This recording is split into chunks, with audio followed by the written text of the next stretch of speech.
Okay, welcome to Chapter 9 in the, Practices on Network and System Administrators. Okay, so Chapter 9 is on Workstation Service Definition, page 157. So basically you're talking about you need to start with what are the requirements for your machines. And then from that you build a set of specifications, and then finally you end up with the workstations that you need. So we're talking about, how much hard drive do they need? How much RAM do they need? What kind of network card do they need? What kind of graphics card do they need? So basic services on page 157. So basically we're talking about like, Windows 10 or Windows 11 plus Office. Does everybody need that? Well, quite frankly, most likely you've bought licenses for your entire company so everyone can get Office whether they need it or not. Okay. But does everyone need the exact same software? The people in the call center need the same software as the accounting department? Or let's say the engineering drafting section, do they need the same software? Well, of course not, right? So we need a way to figure this out. So they have this thing called a platform definition, page 158. And the platform definition basically said, this is the machine for the accounting department, or this is the machine for the drafting department, the CAD people. So in theory, the users ought to help build the specification. Go to the accounting department and say, well, in theory, go to the accounting department and say, how much RAM do you need? They're going to go, heck, I don't know. So, right? But if you go to the drafting people who use, computer-aided design stuff, you go, how much memory you need? You say, well, it's not really the memory that we need an awful lot of. We need a really good graphics card. That'll help us out. So they could help. So users should have some input, but in reality, that's probably not the case. Most likely, in most scenarios, it's some management group or the IT group decides for you, here's the software that you need, and here's the hardware configuration that you need. It's probably by organization, the accounting department gets this and that kind of stuff. So what happens if you have, multiple operating systems? What happens if you're kind of half and half, you're half Linux shop and half Mac and half, too many halves. But, what if you have a mixture of Windows and Mac? Well, then, your configurations are going to have to be by not only the platform, but, the type of device. One of the things that's kind of cool when you have multiple different types of operating systems, if your applications are web-based, then it doesn't really matter if you're on a Mac or if you're on a Linux box or on a Windows box, because all you need is the browser and the actual application runs on the server. So it doesn't really matter, right? Okay, good. So application selection on page 159. So common use, those things that everybody needs. Everybody needs Outlook, in a corporate environment. And then you have those that are very task specific. The accounting department needs this. Okay. And then you need to have a discussion about the commercial and free stuff. Most companies do not like commercial and free because there's no real way to verify that the stuff is legit. And in a corporate environment, I give you money, you give me product, I call you on the phone and fuss and say, I want my money back because you didn't do what you said you were going to do. That conversation can't happen in a free and open world where you're not charging anything. I want my money back. Well, you didn't pay any money. You have no leverage over there. You have no legal way of forcing them to help you if there's a problem. They can say, nah, I'm not interested in helping. I'm sorry. I'm on vacation. Sorry. There's no paid support. Okay. So that's kind of interesting. So there's a little discussion here talking about software standards. So let's say that you decided that, we're going to be using, Office 365 or whatever is installed, and we're going to stay with version such and such because that's what we want. We're not going to move to the Office 21. We're going to stay with Office 19 or whatever the scenario might be. So a lot of people think that standards are good. That way everyone has the exact same setup and we don't have to think. And other people are going, oh man, standards are holding me back. I want to attain, higher performance levels with this new software, and yet your standard is like 2 rev levels behind. So there's an awful lot of discussion about whether or not standards are evil or standards are good. Just kind of depends on where you are. There's an interesting discussion about Google's self-service thing. So if you work at Google, apparently they have a web kiosk where, let's say that you're you're a designer, but you also just so happen to be a talented cartoonist, okay?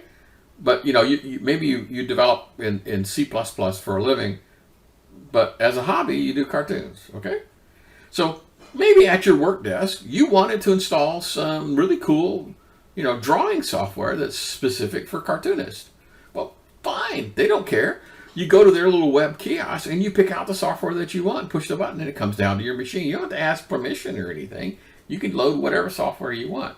And this web portal will keep track of all the licensing and, where it happened, how many times it's been installed, all that stuff to keep you all legal. Okay, so users get to select. That's pretty cool. I mean, I personally would not want to do that, but I can see how it'd be kind of cool. Okay, moving on page 160, it's very important. They talk about this configuration management database, a CMDB. So what you really basically need is you need a good hardware inventory. You need to know where absolutely every single machine is, what it does, what's installed, how is it configured, everything. The user information, who logs on, who's the primary user for this machine. And, you need to keep track of all the licensing and activation keys and all that stuff. So this is a really, really important thing. Let me give you some examples of where you could use such a database. And this is just a simple thing. A simple thing would be, I'm in the process and I'm producing some report for the boss. And my little inkjet printer, maybe I got a Hewlett-Packard model 1234. And I'm printing and I run out of ink cartridge. And I go, oh man, I'm out. Let me go find somebody else in the company who has the exact same printer as me. Well, if you had a configuration database, you could just do a query and say, hey, who has an HP 1234? And it'll pop up and say, Alice, in the next floor up. Okay, so you go up to the next floor and say, hey, Alice, look, I'm really in a bind. Can you give me one of your ink cartridges? I promise when I order mine, I'll give you one back. Oh, sure, here's an ink cartridge. Okay, that's kind of a simple thing. A more complicated example would be, okay, someone determined that there's a particular vulnerability out there, and we need to verify that all the machines have received this particular patch. So you could just write a query. It says, show me all machines that have not yet reported this patch being installed. When we would do this, typically what would happen is all our physically connected machines, man, they got updated immediately. We had a thing called WUS, we'll talk about that later, that updated all the machines. But the laptops, like if you had a laptop you issued a laptop to somebody who's on a business trip, or maybe somebody who had it issued to them to take it home, we would say, ooh, dang, we got 3 machines, 3 laptops that have not phoned home yet and with the correct information. So we call them and say, hey, bring your laptop into the office, just drop it off in the morning, and when you're ready to go home, we'd come back and pick it up. We'll have it all ready for you. So we would, plug it in, get all the updates. Okay, so having a configuration database is an excellent idea. Okay, so I'm going to do a demo of one. So this happens to be one that we actually wrote ourselves, called SOSOS. This is kind of a crazy story, but nevertheless, it stands for Son of Snoop on Steroids. That's the name of this application. Okay, so I'm going to tell it to collect the data on this machine. So I'll hit the little button, and it takes a couple seconds. I mean, it's not incredibly fast. Okay, it's not quite done. Okay, so here's just like a summary page of, what the machine name is and how much memory is installed, how big is the disk, this is a manual record because I just ran it myself. Normally this would be run in the background. Every time you log into your machine, it will record this information. So let's just go poke around, see what it's got. Well, it's got there's 6 accounts in here. One of them is going to be mine. An administrator, who's in the administrator group? Well, it's just, me and the thing called administrator. Auto updates, what was the last update that occurred? And whether or not auto updated, whether it's using WUS and all that stuff. The BIOS level, because again, somebody might come in and say, hey, Dell model 123 has a vulnerability that got fixed by a BIOS patch. Man, BIOS patches almost always require manual fixes.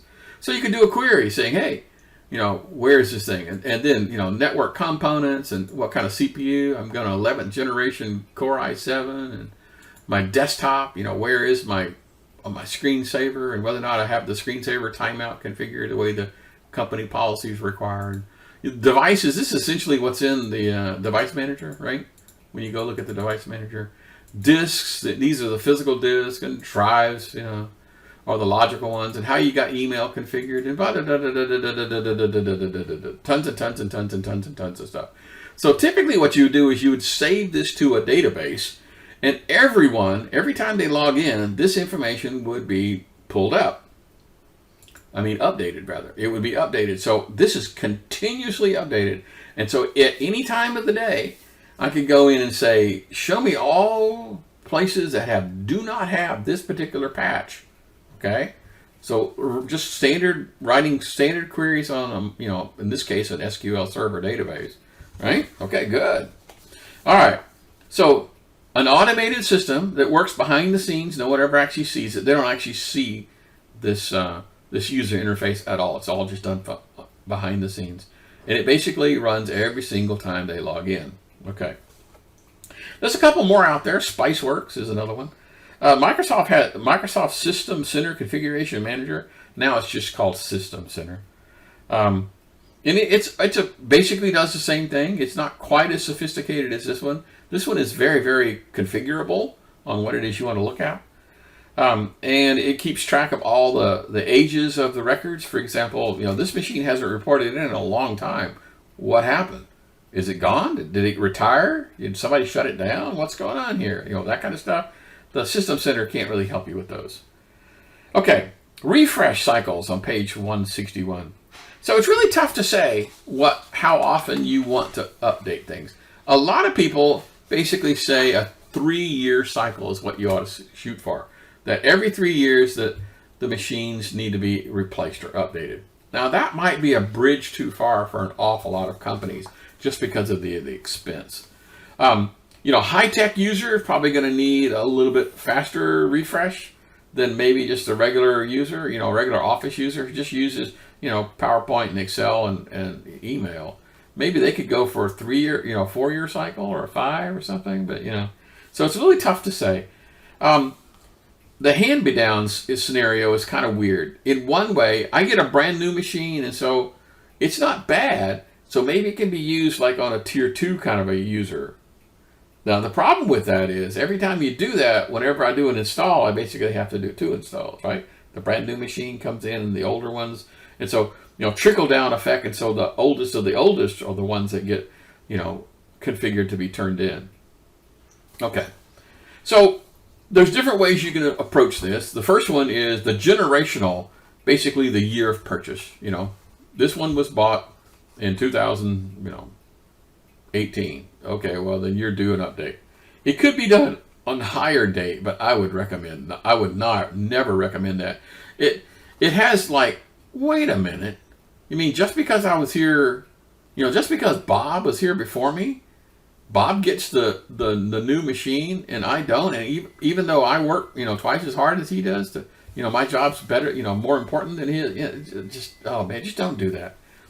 And then departmental, which is a good way of doing it. Everyone in the engineering department gets certain types of machines, that kind of thing.